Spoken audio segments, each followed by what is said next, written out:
How do firms adjust prices in a high-inflation environment? Wandy Bruin de Bruin, Keshav Dagra, Sebastian Heise, Edward S. Notick II, Brent H. Meyer, Robert W. Rich, Raphael S. Schonel, Giorgio Topa, and Wilbert van der Klauw. How do firms set prices? What factors do they consider, and to what extent are cost increases passed through to prices? While these are important questions in general, they become even more salient during periods of high inflation. In this blog post, we highlight preliminary results from ongoing research on firms' price-setting behavior, a joint project between researchers at the Federal Reserve Banks of Atlanta, Cleveland, and New York. We use a combination of open-ended interviews and a quantitative survey in our analysis. Firms reported that the strength of demand was the most important factor affecting pricing decisions in recent years, while labor costs and maintaining steady profit margins were also highly important. Using three methodological approaches, we consistently estimate a rate of cost-price pass-through in the range of 60% for the representative firm over 2022-2023, with considerable heterogeneity in this number across firms. We used a two-stage approach to study firms' pricing behavior. In the first stage, we conducted open-ended, semi-structured interviews with around 30 business decision-makers, CEOs, CFOs, and business owners, from a variety of industries in 2021 to talk about their price-setting behavior. The findings from these interviews informed a second-stage quantitative survey of about 700 businesses that was fielded in late 2022 and early 2023 across the 2nd, 4th, and 6th Federal Reserve Districts. We present many preliminary findings from this project here. In this post, we discuss a few highlights from the study. What are the most important factors in pricing decisions? The chart below reports the share of firms that view various factors as important or very important in determining their price-setting decisions. The strength of demand, labor costs, and maintaining steady profit margins are the three most cited factors, with competitors' prices and non-labor costs also cited by a majority of firms. Our open-ended interviews shed some light on how these factors affect prices.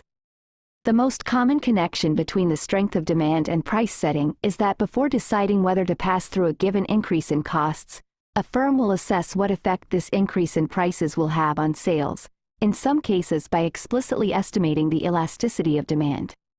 Many respondents report that they have explicit targets for profit margins or set prices as a fixed markup over costs, consistent with the importance of maintaining steady profit margins and of carefully monitoring their own costs. In general, our interview responses suggest that firms set variable markups in response to demand conditions, consistent with some models of price setting. How are cost increases passed through to prices?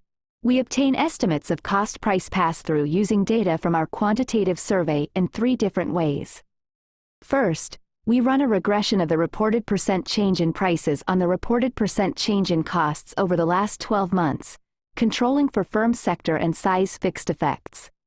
Because the survey was fielded around the end of 2022, this backward-looking approach yields a measure of pass-through over most of 2022. Second, we compute a forward-looking measure, regressing the expected percent change in prices on the expected percent change in costs over the next 12 months. The table below summarizes our findings.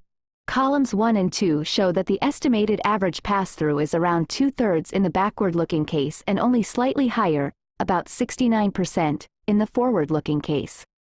Adding past price and cost changes to allow for possible lags, column 3, lowers the estimated pass-through to about 63%. In addition, we find that controlling for firms' own inflation expectations, column 4, has little effect on our estimates of pass-through. Expectations about aggregate inflation have a statistically insignificant effect on future prices, suggesting that aggregate inflation is not an important factor in firms' pricing decisions after we control for expected changes in costs. These regression-based estimates identify pass-through based on the cross-sectional correlation between firms' actual or expected change in prices and change in costs. However, this strategy may not correctly identify the causal effect of a change in costs on prices if omitted variables, such as the strength of sectoral demand, drive the cross-sectional variation in both prices and costs. Thus, our third approach to estimate pass-through was based on the following hypothetical scenario posed to respondents. If your cost growth over the next 12 months were 5 percentage points higher than what you currently anticipate, then by what percent would you expect to change your prices? We then compute hypothetical pass-through estimates as the difference between the reported hypothetical price changes and the baseline expected price changes, expressed as a share of the 5 percentage point hypothetical cost increase. Using this approach, average pass-through is 50% and the median is around 60%, similar to our earlier regression-based estimates. The above estimates are for the average or typical firm, but there is wide dispersion in the distribution of pass-through estimates across firms, as summarized in the table below. We present reported pass-throughs from the hypothetical exercise in the first row. For comparison, in the last two rows we also report the distribution of backward and forward-looking measures of pass-through across firms, here computed as a simple ratio of the change in prices to the change in costs, either over the past 12 months or expected over the next 12 months, respectively. In the hypothetical and backward-looking approaches, most firms report pass-throughs strictly below 1. That is, most firms expect to experience margin compression following a hypothetical increase in costs, or have already experienced margin compression in 2022. Estimated pass-throughs tend to be higher in the forward-looking approach, with almost half of all firms expecting to keep margins steady through 2023. Sizable shares of firms report no pass-through, full pass-through, equal to 1, as well as pass-throughs that are greater than 1 across all three approaches. Our open-ended interviews suggest that some firms do not pass through cost increases because prices are set based on long-term contracts or because they face strong competition. In contrast, other firms cite strong demand as the factor that enables them to expand their margins and to raise prices by more than the cost increase. Conclusion: using a research design that combines open-ended interviews with a quantitative survey of about 700 businesses, we find, on average, cost-to-price pass-throughs in the 60% range during a period of elevated inflation, when firms were intensely knowledgeable about, and focused on, prices and costs. These estimates mask considerable heterogeneity, with some firms reporting a pass-through greater than 1. Firms report that the key determinants of their pricing decisions include the strength of demand, maintaining steady profit margins, labor and non-labor costs, and competitors' prices. The interplay among these various factors and how they contribute to the observed heterogeneity in pass-throughs is an important topic for future research.